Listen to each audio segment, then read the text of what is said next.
Muhammad Yusuf lahir di Goa, Sulawesi Selatan pada 13 Juli 1627 Masehi. Ayahnya bernama Abdullah. Sementara ibunya adalah seorang wanita keluarga kerajaan Goa, Sultan Alauddin yang bernama Aminah. Nama Muhammad Yusuf diberikan oleh Sultan Alauddin sendiri.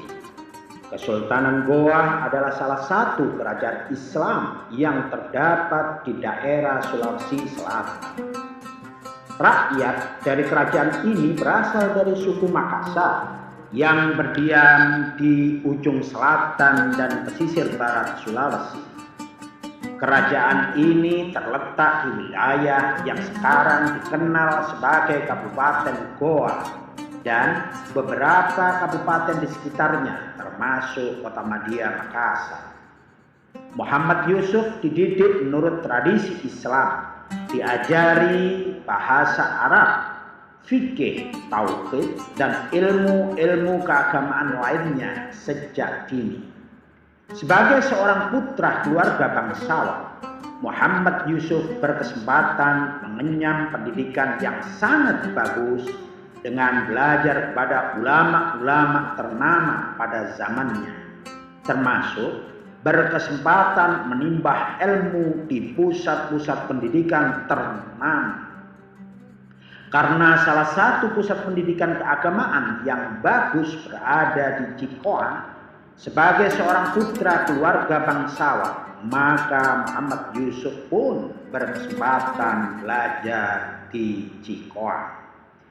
Cikoang pada saat itu merupakan perkampungan para guru-guru agama. Mereka adalah keluarga Sayyid atau zuriyah dari Rasulullah Muhammad SAW. Pada usia 15 tahun, Muhammad Yusuf belajar di Cikoang pada seorang sufi, ahli tasawuf, guru agama, dan dai-dai yang berkelana. Beberapa di antaranya para guru Muhammad Yusuf yang terkenal adalah Syekh Jalaluddin, Syekh Jalaluddin Al-Aidid, juga Syekh Ba'alawi At-Tahir, dan Daeng Ri Tassama. Secara geografis, Cikoang saat ini berada termasuk ke dalam wilayah Kecamatan Mangaro Pombang, Kabupaten Takala, yang terletak di bagian selatan Provinsi Sulawesi Selatan. Dengan jarak 60 km dari kota metropolitan Makassar, hingga saat ini Cikoang terkenal dengan ritual Maulid Akbar Cikoang atau biasa disebut Maudhu Lompoa Cikoang dalam bahasa Makassar, yang merupakan perayaan untuk memperingati hari kelahiran Nabi Muhammad SAW. Dalam perayaan ini digelar berbagai atraksi budaya dengan ritual-ritual keagamaan yang digelar setiap tahun di bulan Rabiul Awal. Sekembalinya belajar dari Cikoang, Muhammad Yusuf menikah dengan seorang putri Sultan Goa. Pada usia 18 tahun kemudian, Muhammad Yusuf memulai pengembaraannya dalam menuntut ilmu. Pada tahun 1644, dengan menumpang kapal Melayu, Muhammad Yusuf segera berlayar untuk menunaikan ibadah haji dan memperdalam ilmu-ilmu agama di Timur Tengah. Sesuai dengan rute perjalanan kapal Melayu yang singgah di berbagai pelabuhan kerajaan-kerajaan Nusantara waktu itu, Muhammad Yusuf banyak menyinggahi berbagai daerah Nusantara. Salah satu yang kemudian menjadi sangat penting dalam perjalanan hidup dan perjuangan Muhammad Yusuf adalah Banten, sebuah pelabuhan dagang yang dikendalikan oleh kerajaan Islam Banten. Sebagai seorang bangsawan, Muhammad Yusuf bersahabat dengan putra mahkota yang kelak memerintah sebagai Sultan Ageng Tirtayasa pada tahun 1651 sampai 1683 Masehi, seorang penguasa terakhir Kesultanan Banten.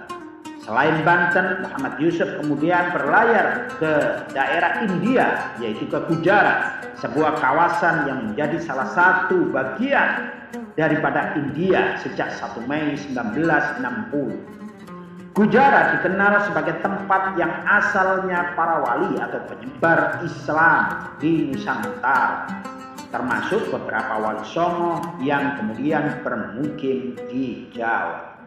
Di Gujarat inilah dikabarkan Muhammad Yusuf sempat bertemu dengan Syekh Nuruddin Ar-Raniri, salah seorang penasehat Sultana Sofia Tuddin, Raja perempuan Aceh. Syekh Nuruddin Ar-Raniri adalah negarawan, ahli fikih, teolog, sufi, sejarawan, dan sastrawan penting dalam sejarah Melayu pada abad ke-17. Nama aslinya adalah Nuruddin bin Ali bin Hasanji bin Muhammad Hamid Ar-Raniri.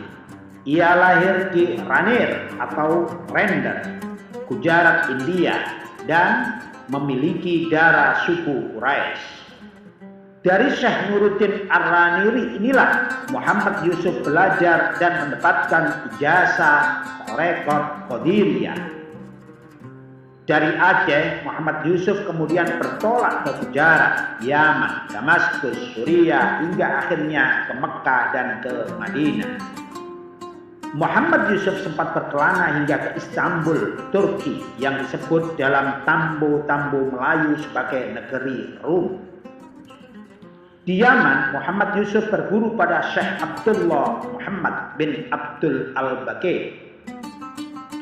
Di Damaskus, Muhammad Yusuf berguru kepada Syekh Abu Al-Barkah Ayyub bin Ahmad bin Ayyub Al-Khalwati Al-Quraisy. Dari guru inilah yang memberikan laqab atau gelar panggilan kepada Muhammad Yusuf dengan Syekh Yusuf Al-Makassari. Syekh Abu Al-Barkah adalah guru yang memberikan ijazah Tarekat Khalwatiyah kepadanya. Kelak setelah Muhammad Yusuf menjadi seorang mursyid, ijazah Tarekat Khalwatiyah inilah yang kemudian menjadikannya dikenal sebagai Syekh Yusuf Tajul Khalwati. Semenjak berada di Haramain, Mekah dan Madinah, Muhammad Yusuf telah dipandang sebagai guru agama oleh orang-orang Melayu Indonesia yang datang naik haji ke Tanah Suci. Muhammad Yusuf yang telah menjadi guru dan dipanggil sebagai Syekh Muhammad Yusuf Al-Makassari ini sempat menikah dengan salah seorang putri keturunan Imam Syafi'i di Mekah yang meninggal dunia waktu melahirkan bayi. Sebelum akhirnya pulang kembali ke Nusantara, Syekh Muhammad Yusuf Al-Makassari sempat menikah lagi dengan seorang perempuan asal Sulawesi di Jeddah. Dengan kedua istrinya, istri pertama yang menemaninya selama berkelana dan istri yang kedua yang baru dinikahinya sewaktu di Jeddah, Syekh Yusuf Al-Makassari pun kembali ke Nusantara. Ketika Kesultanan Goa mengalami kekalahan dalam peperangan melawan Belanda, Syekh Yusuf Al-Makassari kembali berlayar ke Banten ke tempat sahabatnya semasa remaja yang saat itu telah menjadi seorang raja bergelar Sultan Ageng Tirtayasa.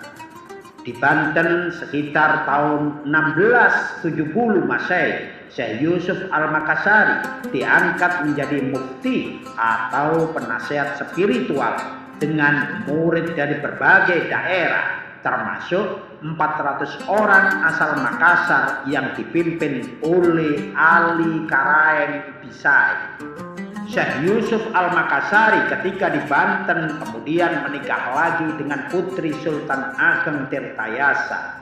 Kedalaman ilmu yang dimiliki Syekh Yusuf menjadikan beliau begitu cepat terkenal dan menjadikan Banten sebagai pusat pendidikan Islam. Banyak murid-murid yang berdatangan dari berbagai penjuru negeri untuk belajar kepada Syekh Yusuf Al-Makassari. Di samping mengajar tentang ilmu-ilmu syariah, beliau juga mengajarkan ilmu bela diri untuk berjuang bersama melawan penjajah Belanda, sehingga banyak di antara para pendekar di Kesultanan Banten adalah murid Syekh Yusuf Al-Makassari. Murid-murid Syekh Yusuf Al-Makassari terkenal sebagai pendekar-pendekar Banten yang kebal terhadap senjata, membuat pasukan Belanda kalang kabut. Syekh Yusuf Al-Makassari memiliki pengaruh yang sangat besar terhadap rakyat Banten untuk melawan penjajah Belanda. Syekh Yusuf Al-Makassari memiliki peran sangat penting dalam penyerbuan Banten ke Batavia. Ketika Belanda berhasil memecah belah serta mengadu domba terhadap keluarga Sultan, maka Banten terpaksa direpotkan oleh pemberontakan dari dalam keluarga kerajaan sendiri.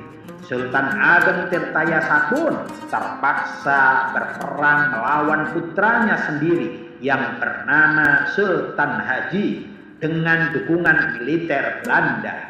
Syekh Yusuf Al-Makassari beserta 4.000 tentara Makassar dan Bugis memihak Sultan Ageng Tirtayasa. Ketika pasukan Sultan Ageng dikalahkan Belanda tahun 1682 Masehi, Syekh Yusuf Al-Makassari pun turut terlibat dalam perang gerilya. Syekh Yusuf Al-Makassari terus memimpin pasukannya bersama Pangeran Purabaya mengobarkan perang gerilya. Pasukan yang dipimpinnya bergerilya hingga ke Karang dekat Tasikmalaya. Namun pada tahun itu Syekh Yusuf Al-Makassari dapat ditangkap oleh Belanda. Awalnya Syekh Yusuf Al-Makassari ditahan di Cirebon, kemudian dipindahkan ke Batavia atau Jakarta. Karena pengaruhnya yang begitu besar dianggap membahayakan kompeni Belanda, Syekh Yusuf Al-Makassari dan keluarganya kemudian diasingkan ke Sri Lanka. Pada bulan September 1684 Masehi, Syekh Yusuf Al-Makassari bersama 2 istrinya, beberapa anak, 12 murid, dan sejumlah perempuan pembantu dibuang ke Pulau Ceylon, kini yang bernama Sri Lanka. Sementara Sultan Ageng Tirtayasa sendiri berhasil ditangkap dan dikurung di Batavia hingga meninggal sebagai tawanan Belanda pada tahun 1692 Masehi. Karena telah berada dalam pengasingan Belanda, maka sejak di Sri Lanka inilah secara praktis Syekh Yusuf Al-Makassari tidak lagi dapat menjalani dan memimpin perjuangan secara fisik. Maka Syekh Yusuf Al-Makassari pun mulai mencurahkan seluruh hidupnya untuk diabdikan dalam penyebaran dan pengembangan agama Islam. Syekh Yusuf Al-Makassari kemudian menulis karya-karya keagamaan dalam bahasa Arab, Melayu, dan Bugis. Di pengasingannya di Sri Lanka, Syekh Yusuf Al-Makassari bertemu dengan ulama Sri Lanka bernama Syekh Ibrahim bin Mi'an dan sering mengadakan diskusi keagamaan dan majelis taklim.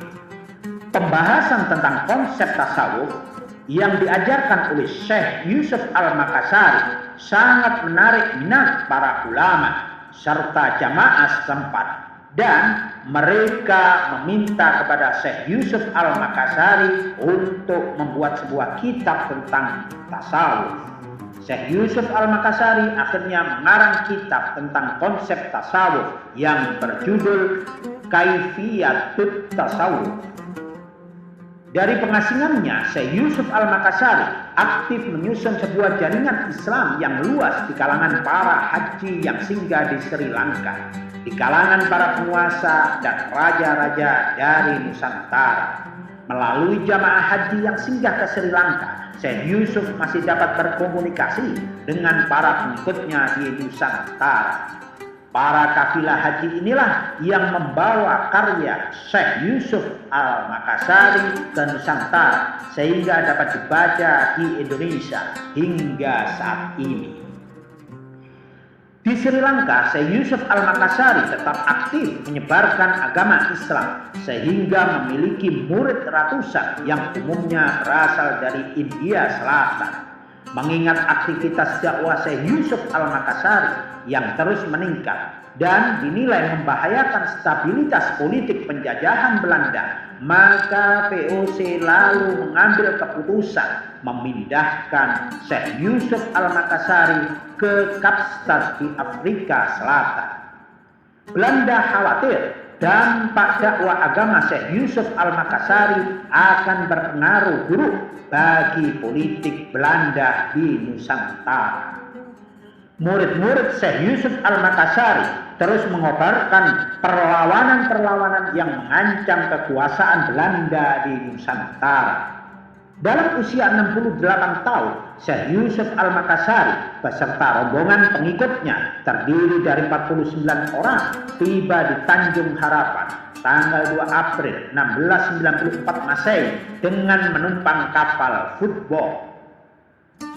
Syekh Yusuf Al-Makassari ditempatkan di Zandvliet, desa pertanian di Muara Eerste Rivier, dengan tujuan supaya tidak bisa berhubungan dengan orang-orang Indonesia yang telah datang lebih dahulu. Syekh Yusuf Al-Makassari membangun permukiman di Cape Town yang sekarang dikenal sebagai Makassar.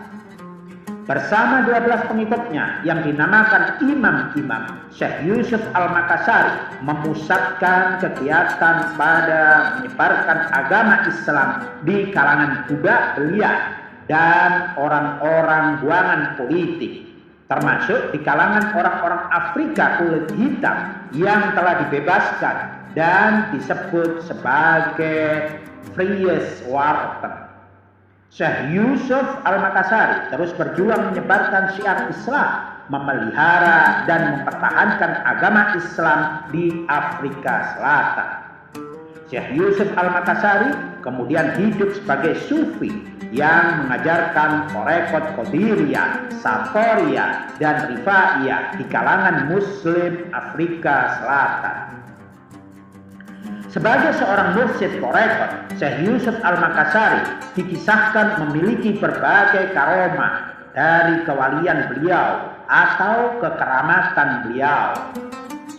Salah satu yang sangat terkenal adalah mengislamkan kapten kapal yang membawanya ke pengasingan terakhir menuju Afrika Selatan.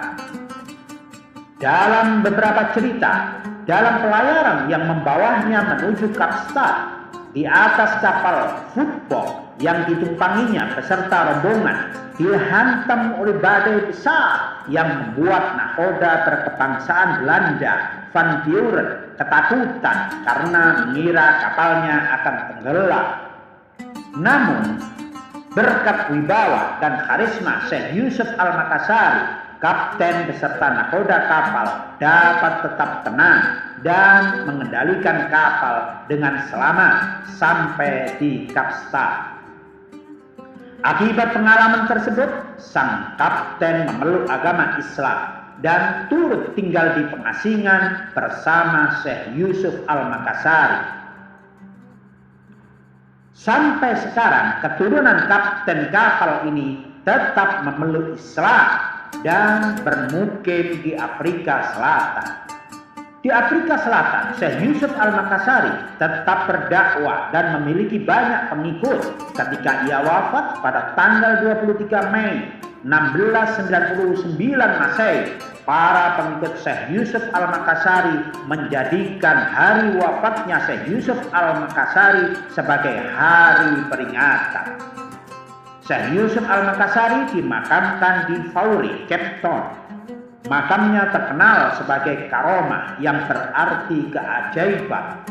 Bahkan Nelson Mandela, mantan presiden Afrika Selatan, menyebut Syekh Yusuf Al-Makassari yang juga salah seorang pahlawan nasional Indonesia sebagai salah seorang putra terbaik Afrika. Sultan Goa meminta kepada VOC supaya jenazah Syekh Yusuf Al-Makassari dibawa kembali ke tanah airnya. Permintaan ini dikabulkan oleh pemerintah kolonial Belanda sehingga jasad Syekh Yusuf Al-Makassari pun diboyong kembali ke Nusantara. Jasad Syekh Yusuf Al-Makassari tiba di Goa pada tanggal 5 April 1705 Masehi dan dimakamkan kembali di Lakio, sebuah wilayah di kerajaan Goa pada hari Selasa tanggal 6 April 1705 Masehi atau 12 Dzulhijjah 1116 Hijriah. Seperti makam di Fauri, makamnya di Lakiong juga banyak diziarahi masyarakat. Bahkan di Sri Lanka pun disebut ada makam Syekh Yusuf Al-Makassari, termasuk di daerah Banten. Sangat wajar makamnya ada 4 karena beliau adalah seorang waliullah besar dari bumi Nusantara ini.